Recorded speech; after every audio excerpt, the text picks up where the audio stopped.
every time you push record, I like look away and I miss the countdown that Riverside gives us and I'm caught off guard every time. Is that And now I know that we're recording for sure. I mean, you said it, but now I see it like up in the top right. I always And try to anyway, sneak it in on you. yeah, you do. That could that could be dangerous though at times. Yes, that could be very dangerous at times. All right. So, welcome back, people, to the Wandering Home podcast. There's no easy way to say this. I'm sure you've realized by now that we don't have any kind of intro music, and that would make us a lot cooler because we're like 10 episodes in. I was just talking to Kevin about that. So, don't worry. Coming up soon, hopefully. We're just waiting on some really famous people to give us permission to use their music. I think they're holding off to see if we're worthy of it. You know, Yeah, so subscribe or something like that. That way they can see that we have at least one or two subscribers. they're like, why would we give a license to these guys? Yeah. You would think they'd be like, well, no one's ever going to see it, but whatever. We'll get there. Yeah, you would think that. Yeah. Cool. So I already introed, the person who's talking on the other end is Kevin and I'm Tyler. I guess you can call us the host of this podcast, but I prefer to use, a different term. I think I'm looking for something more casual. But we could think about Like cope. We are your co-pilots. Basically what we do on this podcast, if it's your first time, is we have conversations with people and we put out, well, really Kevin puts out content every day on thewanderingHome.com. And it's kind of like, I'm going to say it again, journal entries or Bible studies. Kevin's got, just so much inspiration inside of him that he can't stop but write every single day, like a few paragraphs on faith. And today we're talking about addiction and recovery, which we went over a blog that talked about that in the previous episode. So you should check that out. But today, Kevin, we're talking about a buddy of yours, that you met during your time at that faith and recovery program, which we talked about in the episode before this. If anybody listening wants to go figure that out, or sorry, not figure, you don't have to figure it out. All you have to do is go and push play and it'll play. All right. So Kevin, lead the way, buddy. Yeah, so this one's about my boy Boston, aka Boston, David Cisnowski. He had a pretty crazy story of how he got down to us. But yeah, like I'd had friends in the program, like, our a lot of times in facilities like the mission, the people that come in are your clients.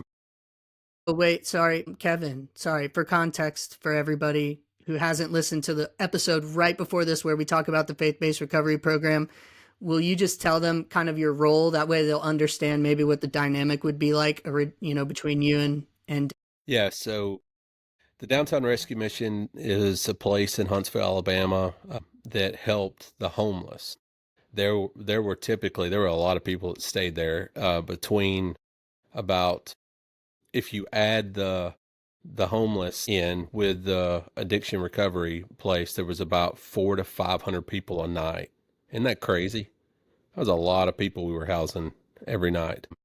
But then there was one side where we were just giving shelter, meeting their basic needs for people who were homeless. And then there was another side that was a faith-based recovery program, that was a year-long residential for men and women. We had two different facilities for men and then for women.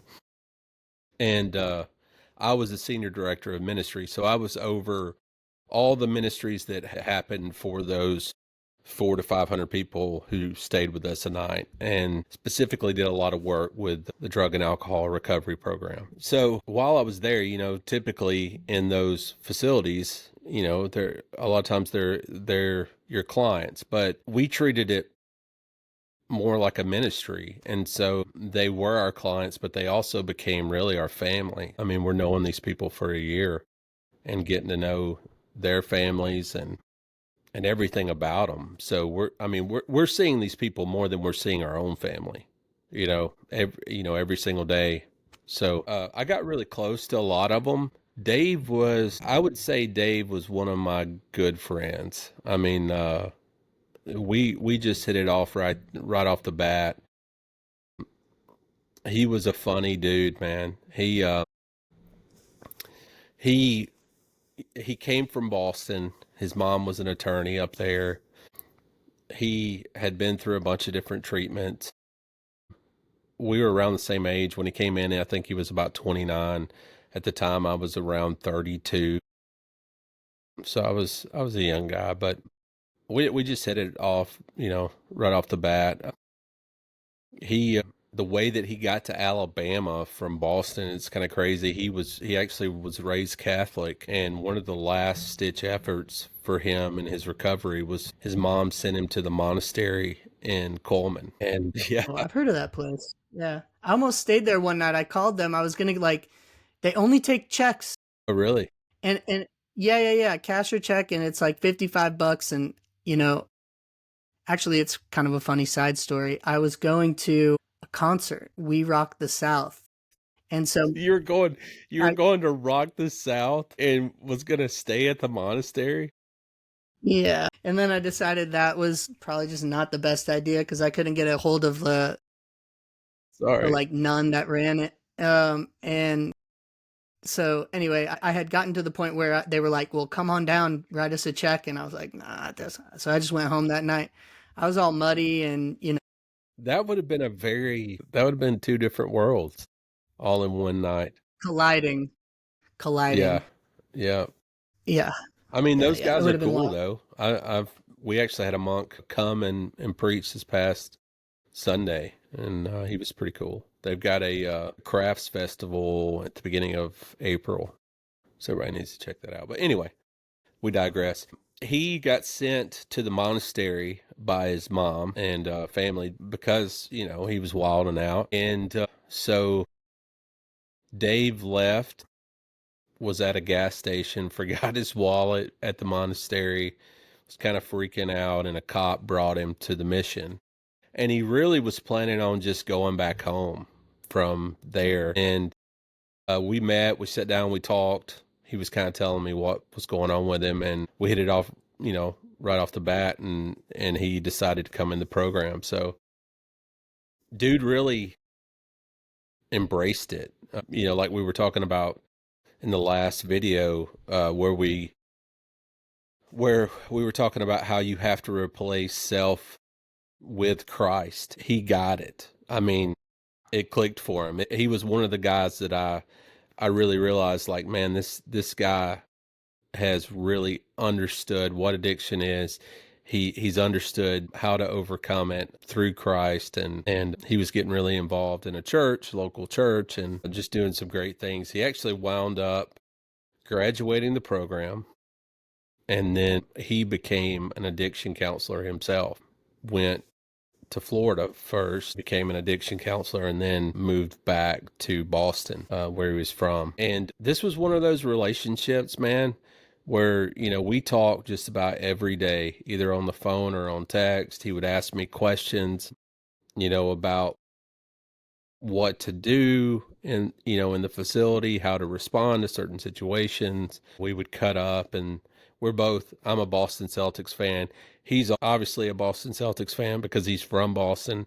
So we were always talking about stuff like that. So just always cutting up, man. And about a year and a half after he left, we're talking every day, and got really busy with, we were getting ready to go on vacation.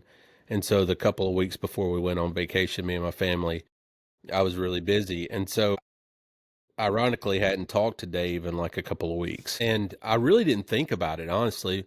I mean, looking back on it now, it was odd that we hadn't spoke, but I was, so busy with work and so busy getting everything tied up that I really, didn't notice it. And the first day on vacation, I got a text from another buddy, and he asked me if I'd heard from Dave in a while. And I was like, man, I went through my text messages, and I was like, it's been about, a week and a half or so, maybe 2 weeks. And he sent me a link. And so I clicked on it, and it was Dave's obituary. And, I was just shocked. I mean, I was just blown away. I just, just a few weeks before talked to him about coming up to visit him in Boston. This was during the summer. I was going to come during the fall. And, immediately after I hit the link, I called our mutual buddy and, was trying to find out more, called his mom, and he had actually relapsed, and that's how he passed. Um, but man, that was a difficult situation. It's a situation that happens a lot for people, in that Yeah. type of work. But I don't know if I was fully ready for that. You know what I mean? Yeah. Yeah. I think a lot of people deal with that. I have buddies who will tell you that they've been to, you know, over 50 funerals just of people in their recovery circles who end up relapsing. And I don't know, like, how does it's a weird question to ask maybe, but like, how does that feel, right? I mean, you said you hadn't talked to him in a couple of weeks. He had gone through the moves, and there's this like inherent, like, maybe guilt that can creep up in everybody's mind. Like somebody overdoses. Oh, I was supposed to call him this week, like that kind of thing. Like, what was that Yeah, I like? think And I how do you think that people, like, what do you think's the best way to like deal with? I definitely felt guilty. I definitely did. That was a wave of emotion that came over first, and your thoughts,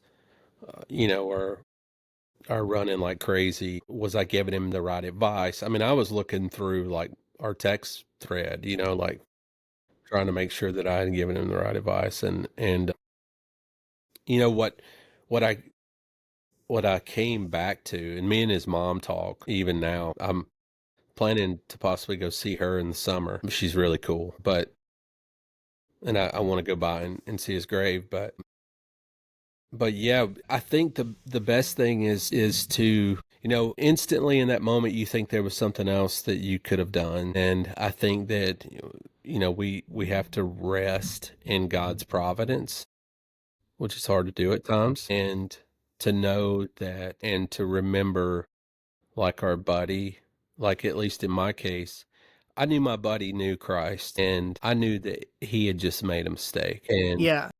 I knew him from talking to him every day of where he was in his walk and in his faith. So I had a confidence, that my buddy was in a good. Yeah. It's like a thin line, between, it's like you say, I think in the article, it's like his closeness to Christ and his understanding of the gospel had given him a sense of liberation he had never experienced before. And that kind of gave him his purpose. But it just reminds me of what a thin line it is, because you can still, you're a Christian, you can go to church on Sunday and you can overdose on heroin on Monday. And how do people analyze that? Like how the world might analyze that as like, you're not a good dude, God rest his soul kind of thing.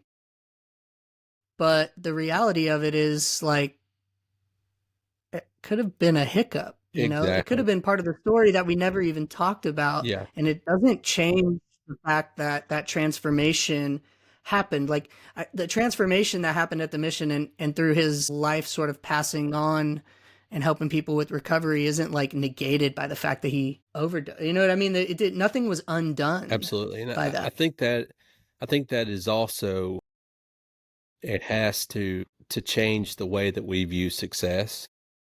And what I mean by that is a lot of times we view success of those stories as if, somebody doesn't relapse, you know, They never do another drug again. exactly. And they're Yeah. like, oh, well, they were a success. Well, no, that's not, I mean, because they could be an asshole for the rest of their lives and never use drugs. You know what I mean? Like there are a ton of different things that a person can do.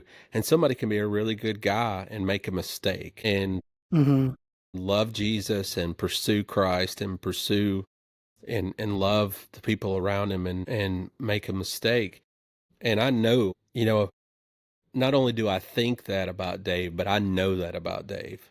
You know, Yeah. I know that with all of my heart. And so I think that he was a success story. Did he make a mistake? Yeah, he did. Did he love Jesus? Absolutely. Is that what I view as a success? You damn right I do. And that's what I believe was important and about his story. You know what I mean? I wonder if there's like three prongs to this. So, you have your relationship, think of like a triangle, and at the top, it's like your relationship with God. And then on another corner, like, I actually don't know if a relationship with Christ is enough to keep you from doing drugs. Like we talk about the Venn diagram and put Christ at the center, but like, of course, that doesn't stop like the trips and the slips and all of that.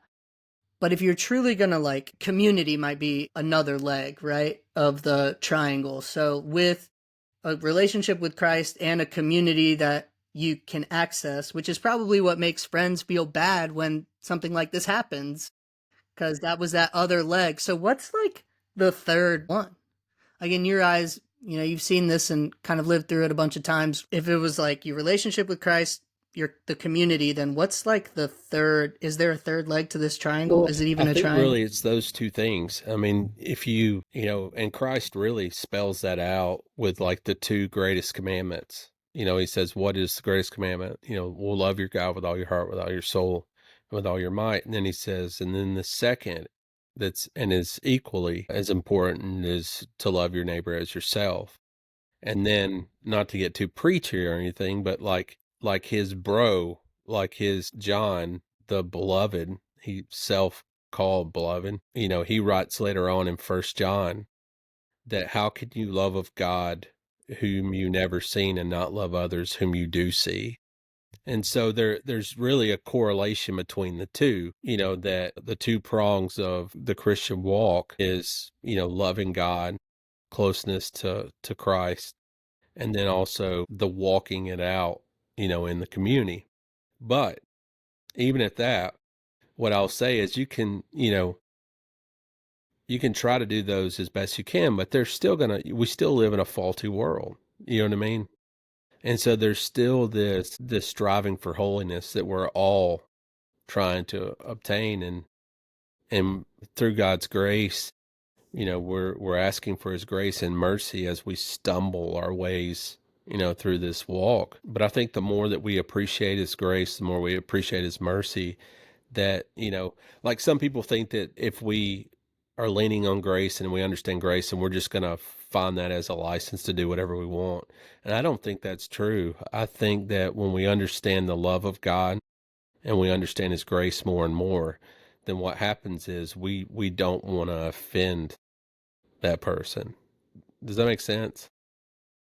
Like, for instance, in a relationship to one another, like a friend or a spouse or whatever, we would never say that like your relationship's going to be really strong based on fear, you know, like to your wife. We'd never say like, hey, your Yeah. relationship to your wife is going to be really strong if it's based on you being afraid of her and afraid of how she's going to respond to something.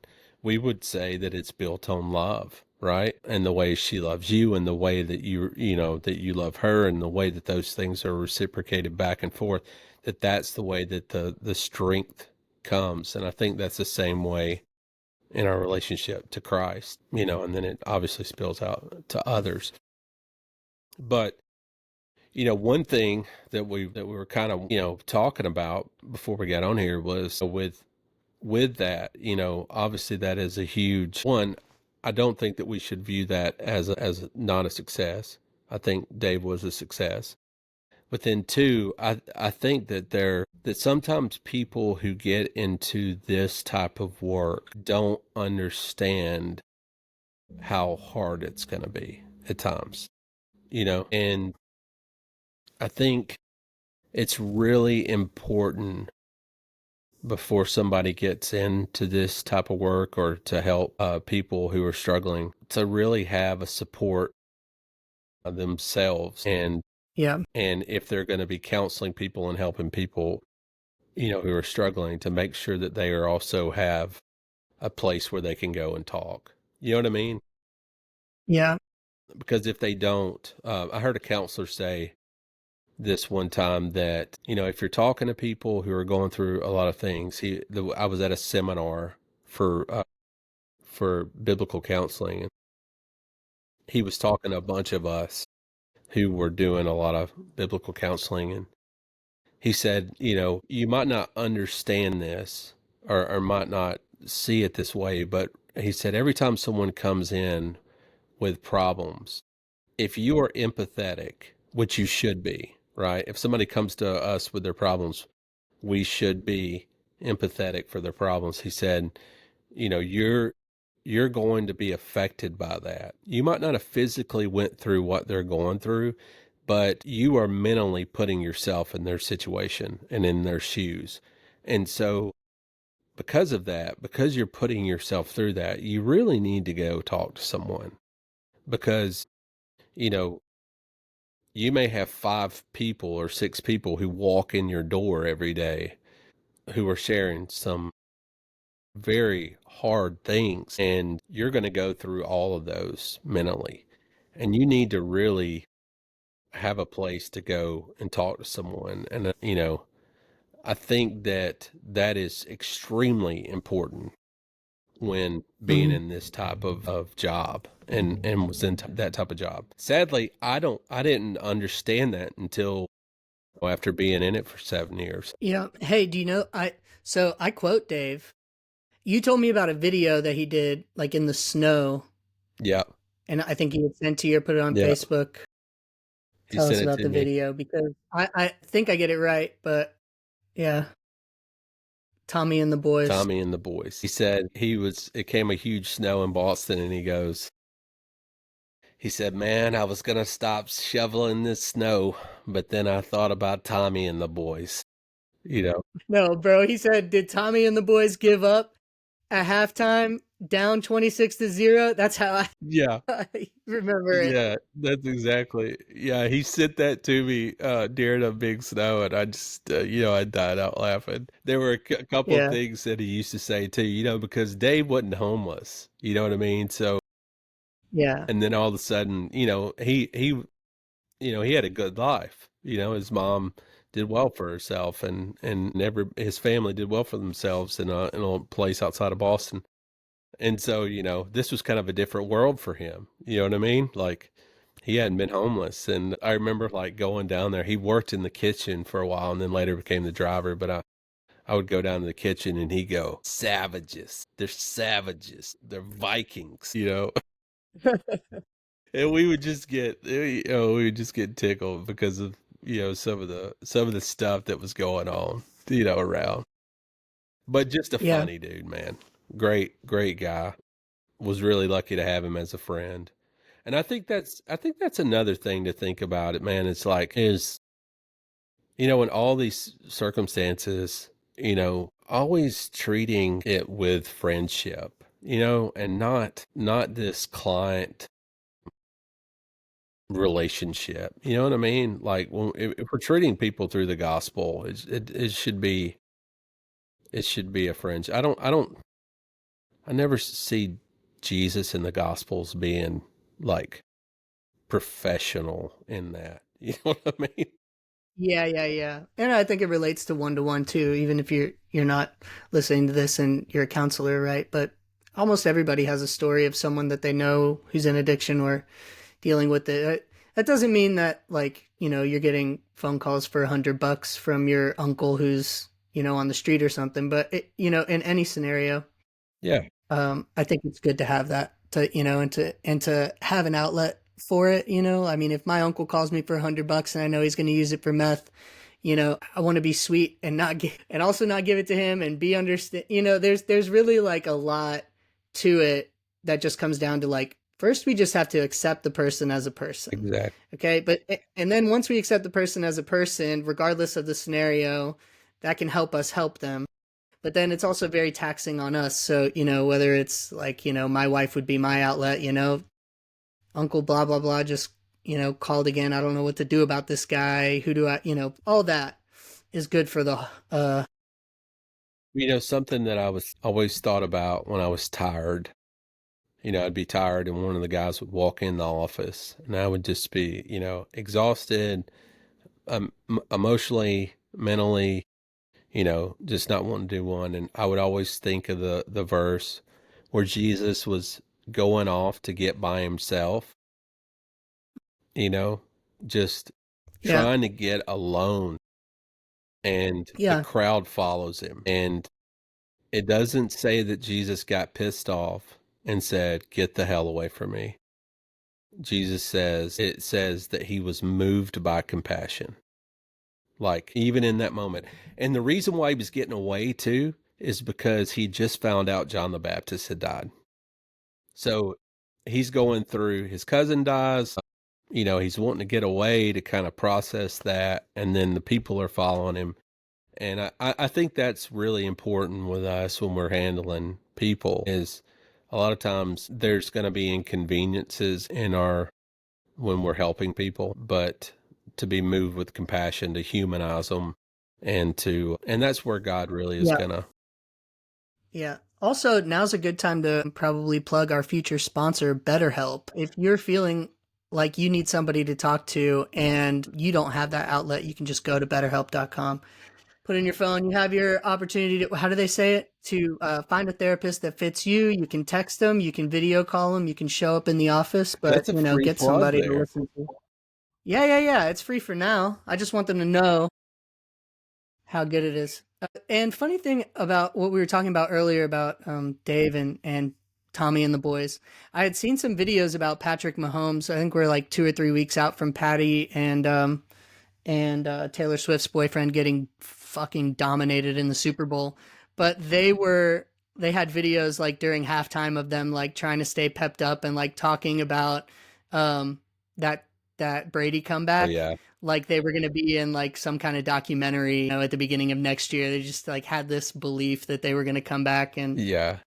Dude, he's it's kind of not crazy. Tommy and the boys.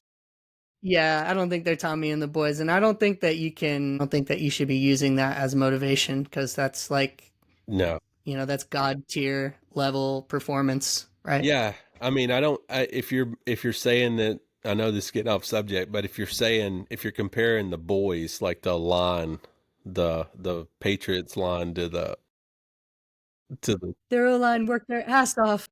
yeah, I don't think it was going to happen. Yeah, I don't think anybody did. Okay, well, that's another exciting episode. If anybody wants to read the blog or read a little bit more, it's thewonderinghome.com. This one, what's the title of this one? I think it's Losing. Let's see. Losing Dave, aka Boston. Losing Dave, aka Boston. So you can read a little bit more about Dave's story and all of that. Exciting development before we hop off. We have a t-shirt that Kevin and I created for 2 or 3 episodes back, I think now. Michael Hodinay is a saint. He was canonized. Kevin came up with a super dope design for the front of a t-shirt. So we'll wear it and we'll show it off to you guys. Yeah, And if you wanted to go to thewonderinghome.com, we you were would talking be able to about. see it. Yeah, he's like in like really long garb. He's got this massive sword attached to his back. He's got one of those like rice paddy field straw hats hooked up to his side, and he's smoking a cigarette with a big old cross coming down the center of his chest. And anyway, it's Straight gangster. It's straight gangster. Yeah. Okay, just like I'm sure the next episode will be. Maybe we can do a gangster themed episode. Yeah. All right, anyway, let's go. Cue the outro music that doesn't exist Okay. yet. See you guys later. See you, man.